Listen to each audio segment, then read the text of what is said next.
Hi guys, welcome to Tune to Recipe. Today we'll be trying my husband's favorite dish, that's Maqlooba.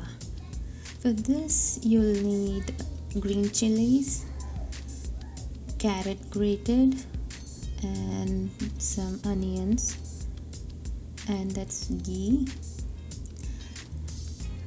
chopped coriander, ginger garlic paste, salt. This is rice and chicken washed in turmeric and salt water and then slit. So these are the things, and you'll need a white pan. Yes, these are the items you'll need to make Maqlooba. So let's start. So for Maqlooba you'll take about 4 tablespoons of oil. I'm using sunflower oil here.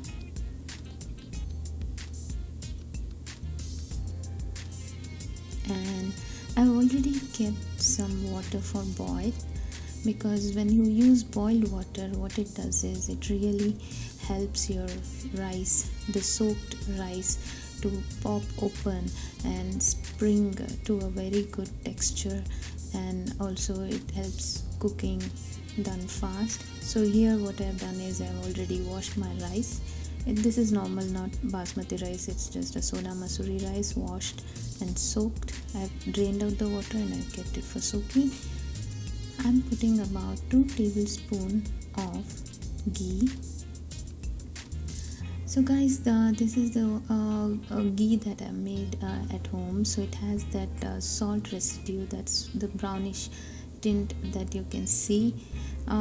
It's alright, it gives a very good flavor. I always use salted butter bought from the store, and then boil it and bring it to a boil and make my own ghee, and that leaves that residue. So now moving on, I'll show you the dry spices. There's bay leaf, and this is the Marathi mogu, and there are a few cardamoms, the Javitri, and the cinnamon sticks. Need to just add onions into the oil and saute well. Saute for a while, and then you can go ahead and add your dry spices. Give it a good mix. Just take care that you don't burn the spices. Just saute for a while on medium heat. And now you can add your green chilies. I love food to be spicy, so I'm adding a bit more. You could reduce or increase according to your taste. Yes, saute well.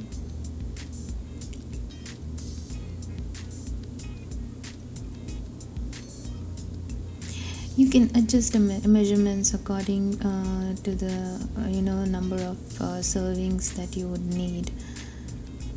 Now you can see the onions have turned brown, they're well roasted, and all other ingredients also look good to me.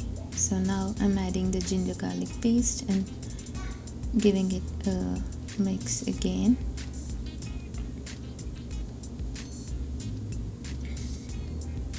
You get the nice aroma of all the spices and the ginger garlic paste. And now I'm adding in the carrots, the grated carrots. I've used a food processor to grate these carrots, and I've kept about 2 tablespoons of grated carrot aside, just so that I can mix it with the raita that I'll be making later on. You could just mix the grated carrot in the raita, it gives a good color and also that sweetness and taste.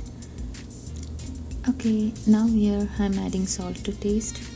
Again, you could always adjust the measurements according to the number of cups of rice that you have taken. Now I'm adding in the coriander. I'm giving it a mix here. I've added in the chicken and just mixing it along with the other ingredients in the pan. I'll do this for a while. I don't want the chicken to be well done. Now I've been heating a pan of water. Again, the measurement 2 cups of rice, 4 cups of water. So that's what I've taken the measurement, and I've put the water for boiling, and the water is boiled. So I shift it to my bigger pan here, and then I give it a mix. I don't want to cook my chicken, but then I want all the flavors to seep into the slits of the chicken, and kind of give the chicken the flavor and the spices it needs. Now in another pan I take about, again, 4 tablespoons, or according to your number of chicken pieces you can adjust the oil. Just put oil, and I'm going to pick out the chicken pieces from this gravy. I'm just going to pick out the pieces and make sure there are no much of masala attached to it. You can always use those tongs to pick the chickens up. It makes the things much easier. I'm also using a bright red color here. You can use a color or just let it go. I'm just using this color because I just want the chicken to look nice. Normally if kids are eating, you can just skip it. Okay, so what I'm doing is I'm just picking the chicken as I said, and I'm putting it in the oil as is, and just make sure all the carrots and all those ingredients in the water, in the gravy, is not attached to it, but a little bit is okay, but not too much. Again, I find it quite tough to pick these chicken pieces using the spoon. You could always use the tongs. Oh my, I think that will make things much easier here. Okay, I got this one. Yes, there goes all the chicken pieces. I'm just leaving 2 of the chicken pieces in this pan because I want them to cook along with the rice, and it gives a very good flavor. You could also use Maggi chicken broth, the cubes which come along, so you could use one of the cube just to give a little bit of robust chicken flavor into your rice. Otherwise you can just skip and leave 2 chicken pieces there, and then also you could cut the chicken pieces and leave the bone and all the chicken pieces in the rice to cook. That also gives a very good flavor to the rice. Now I've added in my rice, and I'll just give it a mix and leave it there. Also on the other stove, I've just been cooking the chicken there. I'm adding few cashews. You could do this step also. You could also fry the cashews in the beginning, and then or if you have forgotten like how I did, and you could just add it later on. So I've added color on to my chicken, so this is how it's looking. So on special occasions I do add color, otherwise I normally skip it. I'm adding in salt. This is garam masala. So I'm giving a mix, the rice and the water. Don't put a lot of water because it's going to make your rice mushy. So just take a perfect measurement cup and measure your rice and water, and then pour it in. I've added little curry leaves here. This is fried onion. These are like market bought. You can just buy the fried onion in market and just put a fistful. It gives a very good flavor. I'm adding in red chili. I'm adding in ginger garlic paste. Give it a stir. This chicken already has so much of flavor because it's been cooking in the this water with all the ingredients in it, so it already has a very good flavor from all that. So you just need to make it simple, keep it simple.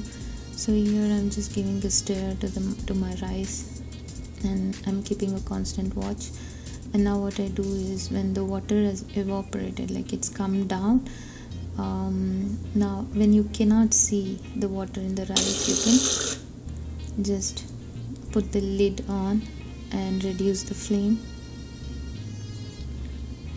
Do not keep the flame high, you're going to get your rice burnt below.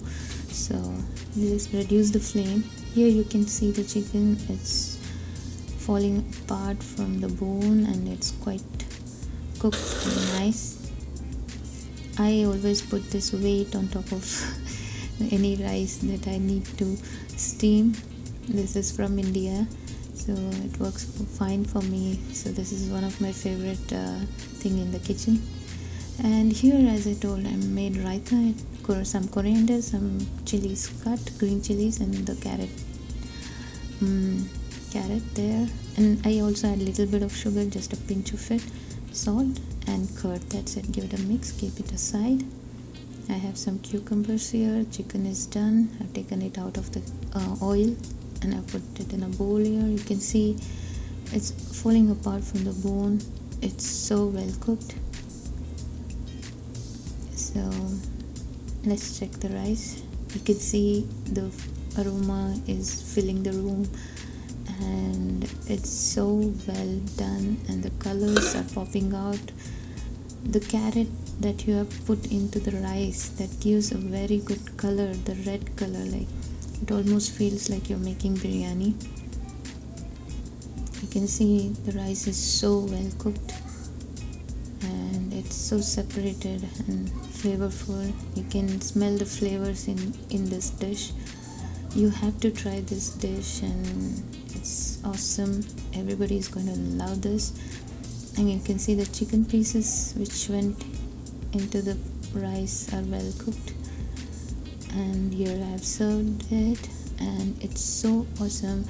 You have to make this at home, and try it. And please leave comments on how you guys loved it at home, and how you loved it, and how easy was it cooking following this recipe. Or if I have to do some changes, please do leave a comment, and also subscribe to my channel Tune to Recipe for more of recipes. And also please click on the subscribe button and the bell button to let you know of any new videos that I post. Thank you so much.